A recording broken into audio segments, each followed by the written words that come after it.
Hey everyone, welcome back to Unbiased Magic Reviews. I hope that you guys are having a good and safe week. Today I'm going to be taking a look at Looch's newest Penguin download called Impulse. Keep them face down for the time being. Okay. So the first card I got for you, I said the first card will be the 9 of Hearts. Have a look. Turn it over.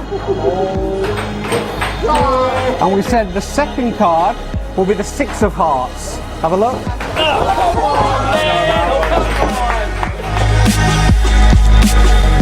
Hi guys, my name is Looch and welcome to Impulse, my approach to performing mentalism with a marked deck of playing cards. In this project you will learn 5 of my go-to effects that I use in my professional walk-around work. Just say spades out loud. Say spades. And then clubs. Clubs. So the emphasis is on clubs, you're nodding. Clearly it's not going to be a club, you're just trying to crack me out. So this has got to be a spade, yeah? Ace of spades, let's have a look. Dang it. Plus a variety of subtleties, touches and variations that you two can add to your existing work to make mind-blowing marked card mentalism.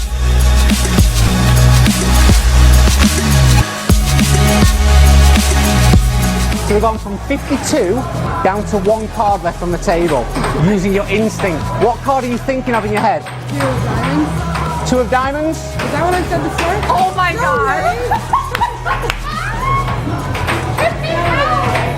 Get out! Your intuition right there. Oh my god! That was incredible! When I perform as a mind reader and a mentalist, and I have no problem using playing cards at all in my work. Once you see the reactions gathered, neither will you. Now, if you're not familiar with Looch, he's a mentalist / magician from the UK. And for $20, you can get this 1.5 hour instructional download where Looch performs and explains 5 of his marked deck effects. As always, I'm going to give you guys my initial impressions and I'm going to give you an idea of what you can expect to get on this product. I'm also going to do a head-to-head comparison with what I consider to be the standard of marked deck magic, which is Boris Wild's marked deck project, as well as do a comparison between the Penguin marked deck, which is what Looch uses, and Boris Wild's marked deck. So my initial impressions were, I thought this was okay. There was a couple of routines on here that I really didn't care for overall. I found that some of these routines were duplicates or repeats, meaning that he has taught some of these on his previous Penguin lectures. So that's kind of a negative there. That being said, I think that if you are looking for very easy to perform slightless marked deck effects, then you may like this. All of these routines have a mental flavor to them overall. So I'm going to give you guys an idea of what you can expect between these, and I'm going to do a head-to-head comparison with Boris Wild's marked deck project. But before we even start doing that, let's take a look at the differences between the Penguin marked deck and the Boris Wild marked deck, which are probably those 2 marked decks you would probably consider getting. Let's take a look at those. So in terms of the differences between the marked decks, the Penguin marked deck has the advantage that you're going to get 2 identical jokers with it. You're also going to get a blanked face card and you're going to get a double backer. These cards you're not going to get with the Boris Wild marked deck. The Penguin marked deck is also only $5 a deck if you buy a brick, in comparison with the Boris Wild marked deck, which is obviously 3 times more expensive. It's $15. And the markings are imperceptible. Your audience members are never going to see them. The big advantage though of the Boris Wild marked deck is because of the marking system, it's easier to locate cards quicker. That is probably the biggest difference overall. For instance, if you take, like here you have the 9 of Hearts, right? If we were to lose the 9 of Hearts in the deck and give this a shuffle, now you have no idea where that is, and the point is this: is that all you have to do though is as you're talking to your spectators and you're just going through the cards like this, it really only takes a second for you to really find that 9 of Hearts. You can see how quick it is to find it, and that's because of the marking system. It enables you to find it really fast. And you can also find it from a spread very quickly too, just glancing at it. And so a lot of the Boris Wild routines rely on you to spread the cards out, and you're in the act of explaining what you're doing, you're actually immediately locating where that lost card is. So I would say those are the differences between these marked decks. So depending upon the routines you want to do and what you want to do with the marked deck, it's up to you to decide which of these you think are better for you. But I would tell you that in terms of reading the marks, I think the Penguin mark deck is a little bit easier to read the marks than the Boris Wild deck. So the Boris Wild mark deck is going to take a little more practice to learn how to read the marks instantly. Otherwise, I would say that the Boris Wild mark deck just has that advantage over the Penguin deck, that you can locate cards a lot quicker because of the system that is used. Okay, you guys took a look at the differences between the two marked decks, and obviously the Penguin marked deck is a lot cheaper and it's a little bit easier to read. But that being said, the Boris Wild marked deck has a superior advantage, which is that you can very easily locate a card after it's been shuffled back into the deck. That is really the strength of the Boris Wild marked deck. If you have a problem with eyesight, then I would tell you, you probably would just want to stick with the Penguin marked deck, because the Boris Wild marked deck is a little bit more difficult to read. Now let's take a look at the effects that Looch goes over, and I'm going to do a comparison with the Boris Wild marked deck project at the same time for you guys.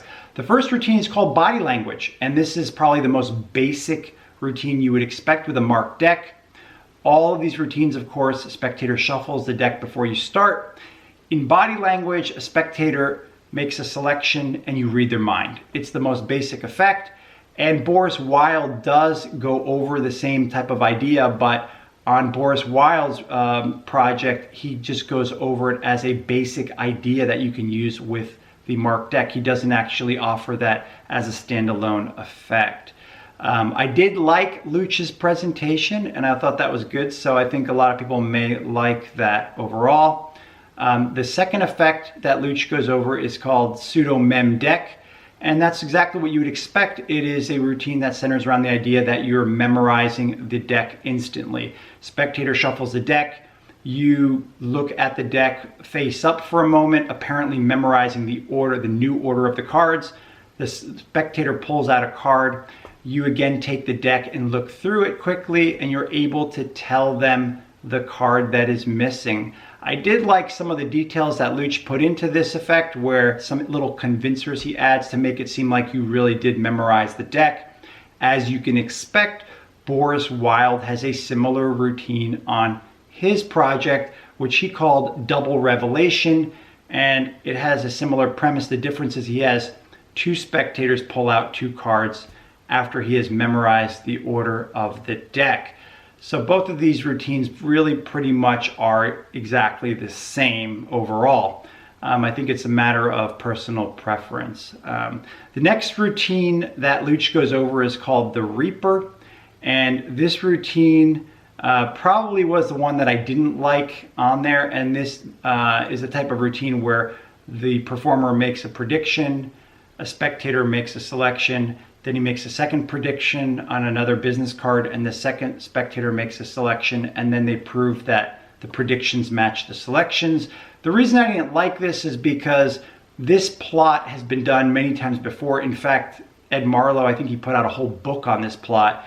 But the problem is that Looch is using the marked deck and the one ahead principle together, and you don't need a marked deck to do this routine. In fact, Ed Marlowe published exactly this routine using a marked deck back in the day. I'll actually give you guys a reference to that here so you guys can look that up if you want to, because it's really the exact same effect.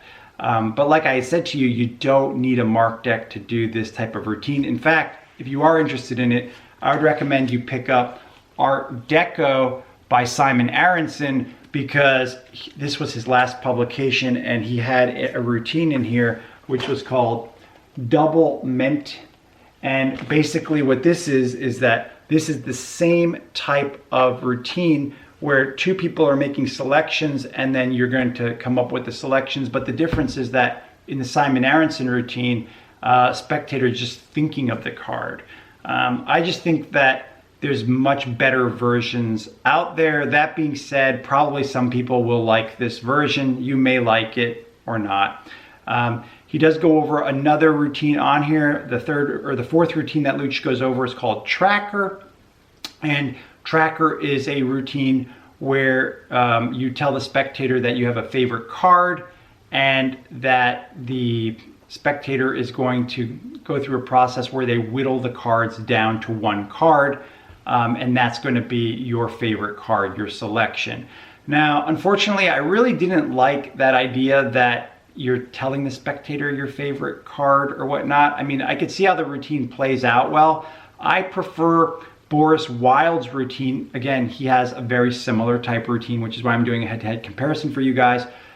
In the Boris Wild routine, he has a routine he calls Zero Touch, where a spectator, again, shuffles the deck, but instead of you telling them your favorite card, the spectator divides the deck into a bunch of piles.